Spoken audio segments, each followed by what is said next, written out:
Well, hello and welcome to today's show. As you can tell, I need a shave and a haircut. 2 bits. And today's my 2-bit take on some of this nonsense we're hearing dealing with ventilating a PC case. We hear a lot of people talking like they know what they're talking about. Oh, we're going to build a positive pressure. Your design, you need to figure out if you want a positive pressure design or negative pressure design. All of this nonsense.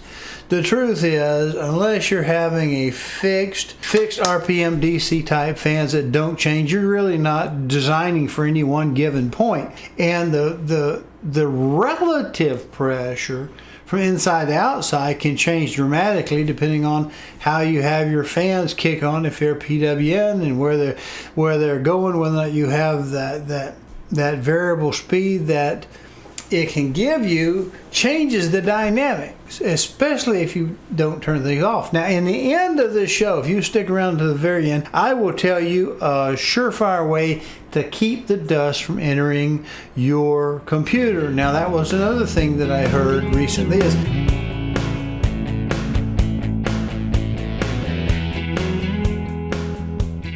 I will tell you a surefire way to keep the dust from entering your computer. Now, that was another thing that I heard recently is it's all about, well, if you do this way, if you have positive pressure, the dust will be here, and negative.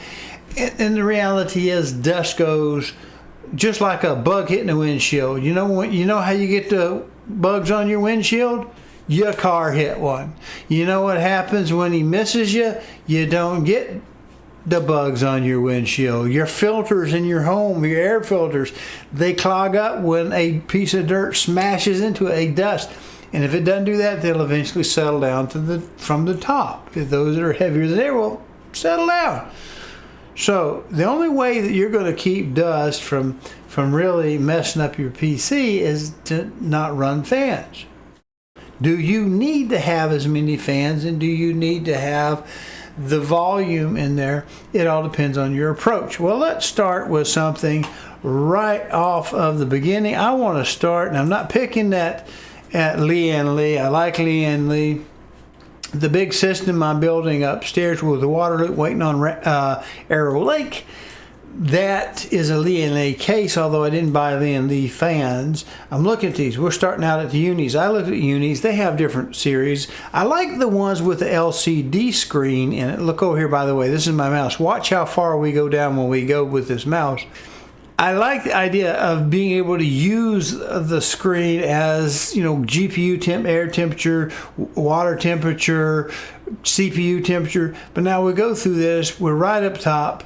And we find out what they think is important. What's gearing itself to us is we have that they're easy to daisy chain. They should have like in my mind, a little zero around this to make like the Noble thing, or another X here to make an X. But the daisy chain, they're not hard to wire together. L connect, which is the interface, pretty well much goes with this, easy to connect. Multiple effects because they're ARGB.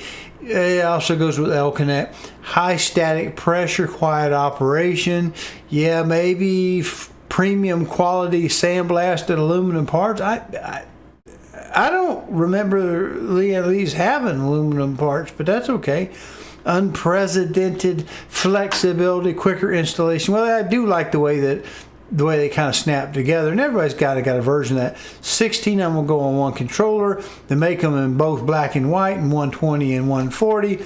Modularity. Now, as far as I know, you can't make the 140s to 120s modular together, but you could maybe daisy chain them together with the connectors there.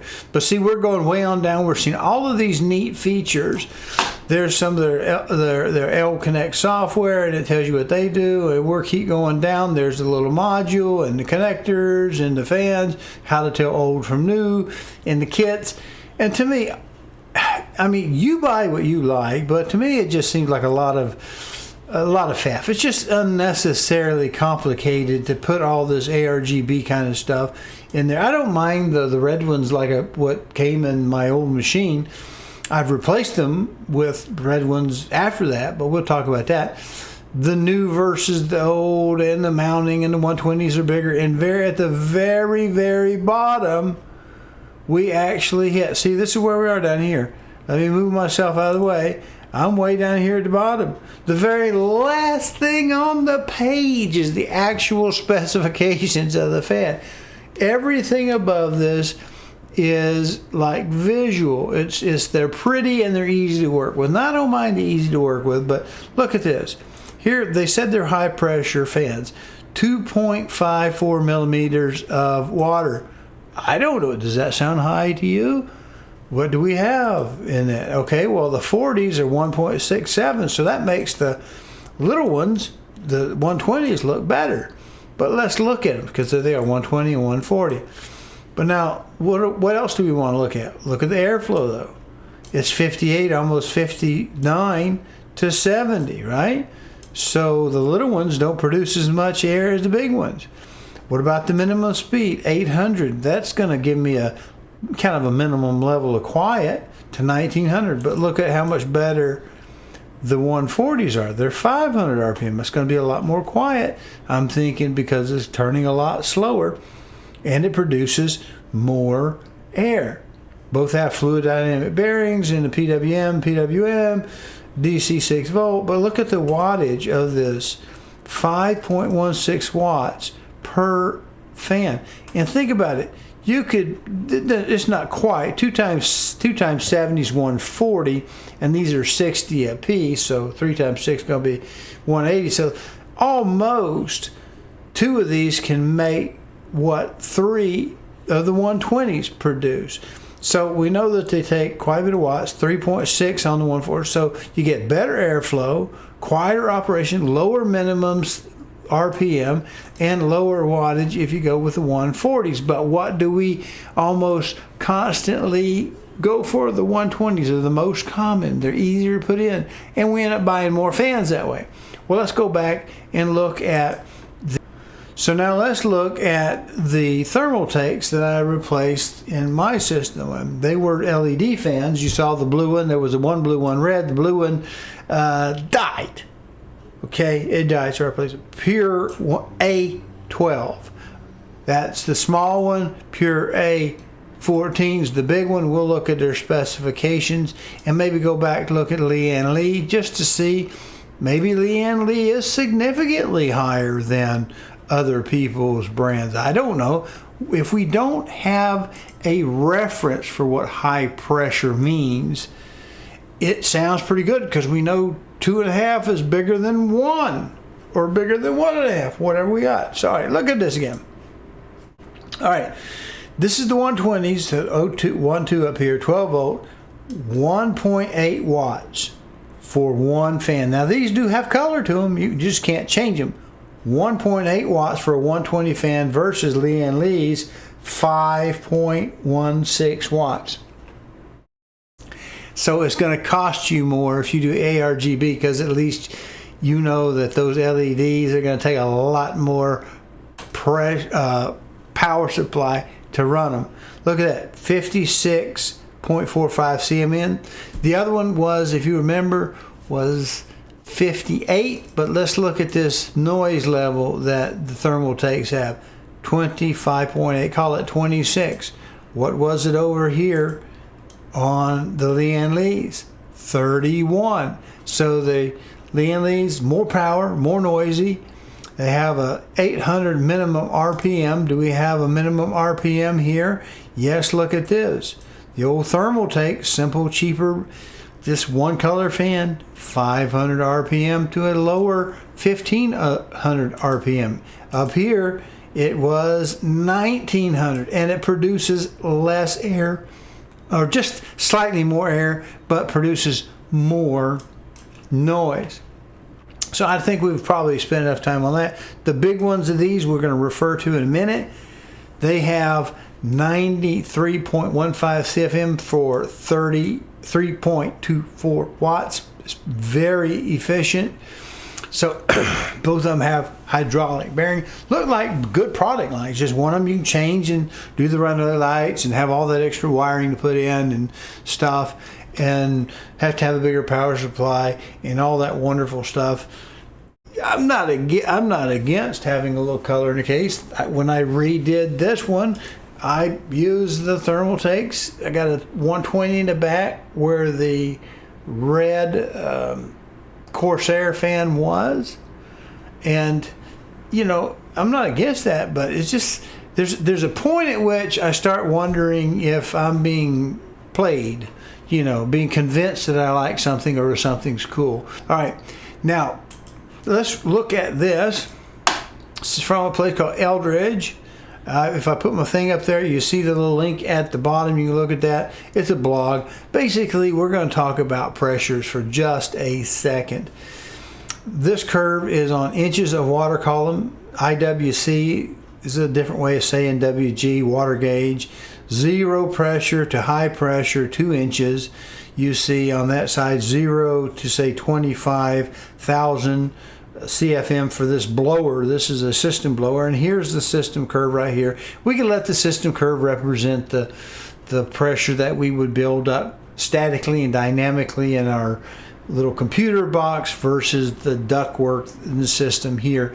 But what we do see is when pressure is 0 when pressure is 0, we have high flow rates right here.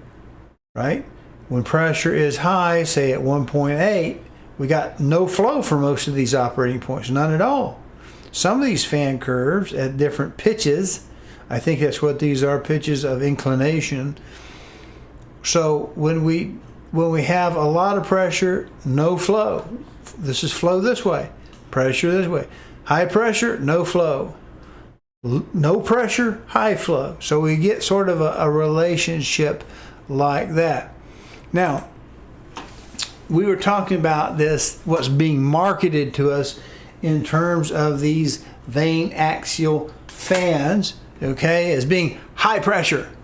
What does that really mean? And people talk about that. Well, if you're building up pressure in your case, like it matters. Like it flipping matters. For the most part. Where it would matter is if you build up pressure in your case, you're going to stop the fan. If you build up pressure in that case, your flow goes to squat. That's the important part of it. But the other stuff just becomes sort of nonsense. It really does. Now, looking at this NIH article that I have pulled up right here, National Institutes of Health, National Library of Medicine. Let me put my pretty face back on there. Let me slide this down. If I haven't lost it, it's under figure 3, under the NASA people. Let's go put some things in perspective. Normal breathing in contaminated air environments. All right. Now we're looking at this, but where I've got down here at the bottom are these numbers, because unless you look at this, you really don't know what high static pressure is. It certainly is not 3 millimeters of mercury or 3 millimeters of water. Now, it says, as such, normal breathing with typical respirators, these are mechanical lungs breathing for you, are about 4.5 to 6 millimeters of mercury pulmonary pressure, which is well below the upper limits. This is what I'm getting to, 40 millimeters of mercury. They're saying is the upper limit. So let's put these numbers in perspective. We saw that we were on that blower, that squirrel cage. Like if you have a high pressure system, what do you use to drive it? Sort of a centrifugal fan type thing. In your car, what runs your heater core? Lots of ductwork, squirrel cage. What's running your air conditioner inside of your house, running through ductwork, squirrel cage. What's outside on the condenser fan? Axial fan. Low pressure, just pulling through a coil. That's about it. But pushing through the ducts, pressure. So I'm having a problem with people abusing the word pressure. So what do you say we look at this one? What is 1.8 inches of water column in millimeters of water? 45.7, almost 46 millimeters of mercury. What did that Lian Li fan push? That high pressure, 2.54 millimeters of water is considered high pressure. Maybe for a vane axial fan, but not in terms of real life. And what can we breathe? What can the lungs put out? Well, if we can have this isn't still in water. Let's find one in terms of millimeters of mercury. Okay, here we have it. If 40 millimeters of mercury are the upper limit of the lungs, as we're seeing here from this NIH article, according to Bellamy and Lungu in 2016, then 40 millimeters of mercury is equal to about 21, a little less than 2 feet of water, which means if you had a 2-foot piece of pipe, you could blow into a pool and force air to bubble out. Would that be considered high pressure, considering the fact that we're looking at these fans that have only 1.59 millimeters of mercury, or of water rather, or 2.54 millimeters of water? And these are considered high pressure. So the simple reality, seeing the fan curve, you see that when you exceed that maximum pressure, the fan quits pumping air. In fact, there's a stage that we have in our fans that's called the stall phase, if I could spit it out. Blooper reel as we go. Main actual fans, they just don't move it. There really is no such thing as pressure. There's just maybe just a little bit more on the discharge side than the suction side. You know, a little more suck than a little more blow, but your lungs can create more air pressure than a computer fan. So what do you say we look at this high technology based experiment that I conducted for you? I probably will repeat a few things, but bear with it. There'll be something good in there for you to see, and at the end I'll tell you a surefire way to reduce the amount of dust inside of your computer, and then a serious one as well.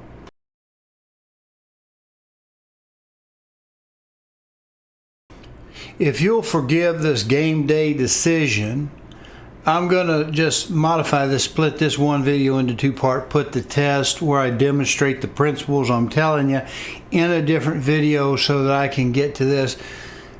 I want to talk about the dust collection on it and what the reality is versus what the monkey see, monkey say do is. So let's look at one more fan. Now, I don't know if you know this. There's no way that you would know this. I had my machine that runs a roaster upstairs. The hard drive died. It's dead. I have to cobble together a new machine. It doesn't really need much. I only use it for label printing, you know, for the shipping labels and product labels, as well as, you know, just running the roaster so I can see the curves. Well, the one I had died. So now, since I just gutted this old machine, and piece by piece, not intending to do just a full rebuild, else I just bought a case I like better than this one, I got all the old stuff that's perfect for doing that. And now I've got a new case coming, and I'll have to cool the new case, and I'm going to make it look much like the Lian 011 Evo XL. I'm just going to do this one. It's a smaller one. It ought to be a nice build. It's a difficult build because the size of the case is persnickety. You got to put the birthing person board in first. After you take the stuff for the power supply out, then put the power supply stuff back, and then go from there. Anyway, let's look at this one other fan. Okay, now this is an Arctic. It's a PWM version of the P12. All right, another 120 millimeter fan. They have 4 different versions. They got some semi-transparent blades and then some opaque blades in black and white. So 2 colors. Not got a lot of options there. You're not going to see fancy colors in lights. I don't mind the lights like in the ones I just showed you from Thermaltake that have been discontinued. I'm not against having a light in a case as long as it's not water cooled. It's not a good idea if you have water cooled. But if you don't have water cooled, it's not a bad deal, but there's something for dust collection we got to talk about, and we're going to see it in this fan. Now, first of all, this is only about a $10 fan, not a $30 or more fan, but here's all the stuff they want you to see. First, plenty of colored graphics to catch your attention. There it is. But here's the big part: 200 to 1800 RPM, regulated by PWM. It's got a fluid dynamic bearing in it, as I saw on the description. We come down here to the technical specifications. Okay, I've already opened them up. What does it say here? Airflow is 56, so they're just about parallel with the other, 120 millimeter fans. It's got pretty decent static pressure, 2.2 millimeters of water for this type of fan, which doesn't have pressures. It's 0.3 sound, which is pretty quiet. If you're not used to sound, it's just a way to refer to the noise it makes. But it will actually go 0 RPM below 5% PWM. Now, why would I want to do that? The simple thing is, just like when you get a bug splat on a windshield. When did the bug splatter on your windshield? When it ran into your windshield. Okay, so when does your filter in your cabin filter in your car or in your house get dirty? When a piece of dust that's airborne flies through it and slams into that surface, it collects dust. So what can you do to lower the amount of dust your system builds up? Well, one thing you can do is cut the fans off if you can. Okay, now the video card in there has a 0 dB mode, which is a nice way to say we cut the fans off when they're not needed. And we have a 0 dB mode in our power supply. If I'm not mistaken, it has one too, and it will shut off if it doesn't need it. You can do the same thing with your PC. You could even technically do that with your cooler on your CPU if you have the ability to wake it on temperature rise. And so if you don't need cooling, turn the blessed fans off and don't put as many fans in there just for the sake of having colored lights and that kind of nonsense. Yes, you can run them at a little lower RPM for the same amount of airflow, but you're spending a lot of money for what? And some of those fans, going back, let's go to the Lian Li's. If you remember, their minimum speed is 800, so they're going to build up, we assume, if we have sort of a linear characteristics that we can extrapolate over the different fans, which we can't, but if we could, we would say that minimizes out at 800. The pure 120s from the red ones that I put in, they minimize out at 500, and this PWM version of the A12 of the Arctic, this $10 fan, will cut off at 200. So even if you can't turn it off, if your motherboard doesn't allow anything below a minimum, you're still going to have the least amount of air if you use this fan, and it's the cheapest. And if you don't like the lights, which I don't, you can love them all you want. You buy your fans, you build your own system. I'm trying to design an airflow system, not just simply have a high number of exchanges of airflow inside of the case. Does that make sense?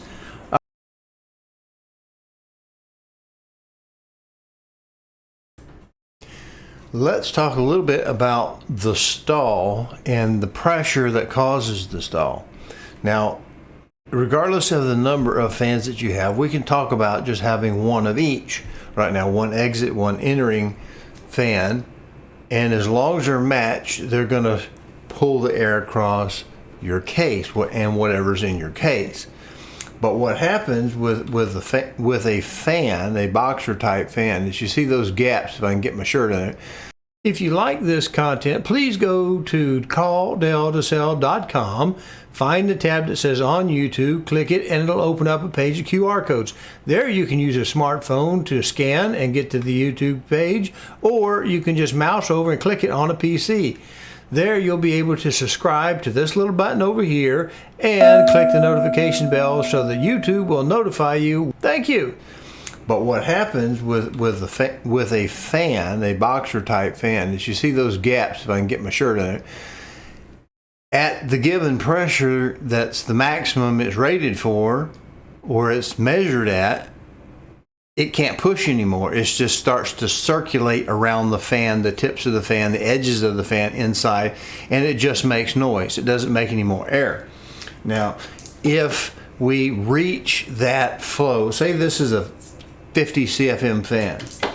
If it was 50 CFM and we hit that pressure at 15 CFM, it's not going to put any more air through the case than 15 CFM.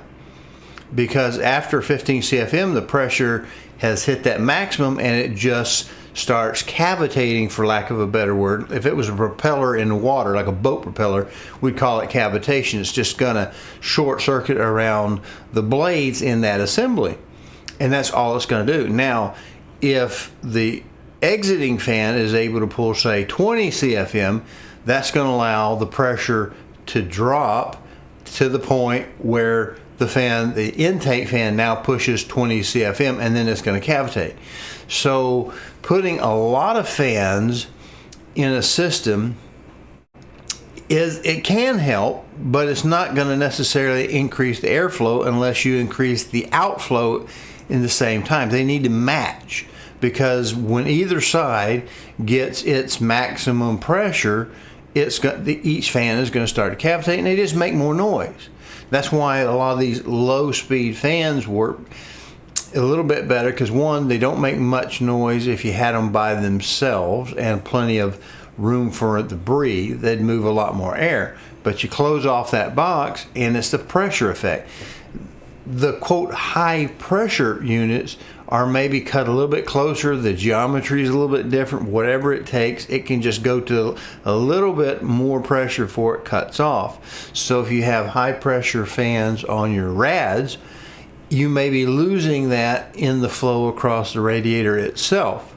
And so that may be, it's going to do what it's going to do. It's going to pull as much as it can pull until that fan can't pull anymore. And then after that, the more you spin the blade, it just makes pretty much noise at that point. You don't really increase the airflow. Now, most of the new cases that I've seen, they're not really designed for airflow. What they're doing is they're taking a volumetric effect to it. We're not really flowing across like a motorcycle's fins, okay? It's not water cooled, so it's got to flow over a surface area, and the bigger the surface area, the more the surface area, the easier it is to get the heat off, which is why a high fin per inch count on a rad is more efficient, because the closer you get those fins, the more you have to get them. In fact, even here on this cooler, you see, flip it around that way so you see the number of fins. The closer the fins are, they do two things. You get them too close, they create too much pressure trying to flow across it, but you have the surface area, so that takes heat off.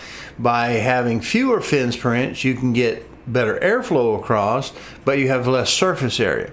So we would typically want to see something like on a 1-inch rad, like on an AIO or something like that, just a mounted rad. We would look for a lot of fins per inch, because we don't have that thick of an obstruction. Rather, they're not causing as much pressure drop across the rad itself. But as we start to move that rad and make it thicker, we want the fins faced out a little bit wider, because we're going to compensate the cooling capacity by having more water. Yes, it becomes less efficient the thicker the radiator you have, or the thicker the cooler you have per fan blowing on it, because they really can't take very much pressure, but you have more water, and so you can build up more thermal capacity in the water that they hold. With your airflow, you can often get by with a lot less fans if you're using them in a balanced configuration, and it's so easy to get them out of whack when you're setting your fans in your motherboard, your berthing person board. You set those fan curves. You don't necessarily look at the percentages. You have to look at your guesstimate of what is your percentage on that given fan or number of fans. Now, in this box that I just built, because I have holes underneath the GPU and I have open area where it would be a 240 cooler could go, except with that case it can't, because it's just a poor design, poorly thought out case, and the board actually goes right up to the top of the case, and so there's no room for your wires that power like the 8+4 and the top connections. There's no room up there to do the bend radiuses and that kind of stuff, and still keep it out of the way of the rad that would have to fit in that space. So even though it's got the holes up there, the perforations up there, you can't mount one there with this case because it doesn't allow you to come off of the top enough to run all that stuff and still fit it in there. The width is okay, but the width in leaving that space between the wires is too small because the board is too high. But it does allow those two 140s, before they reach that cutoff or that cavitation, it lets them run a little bit more air through the top, and it runs a little bit round through the bottom. But at the end, if I'm overpowering how much I can vent from pushing into the case, it's just going to stop at whatever airflow those fans are, and then they just make a heck of a racket. So you can cool with a lot of fans if you keep them balanced, but what you're doing in most cases, you're just trying to change the air volume in terms of how much CFM is going in and coming out. You're trying to get as many exchanges of air, of volume, as possible within it, because once it hits that pressure, it's just going to go around the fan. It's just going to go around the fan and make racket and not push any more air. And you might do that with one fan at a certain percentage, or two fans at a lower percentage, or three fans at a lower percentage. And if you're interested in trying to keep the actual speed of the fan down, that might help to have three fans sharing the load at a very low RPM, if that makes sense. And again, it's about the balance in and out of it. It's really not about designing the airflow. You can't design airflow unless you design the fan speeds to go with it, if that makes sense.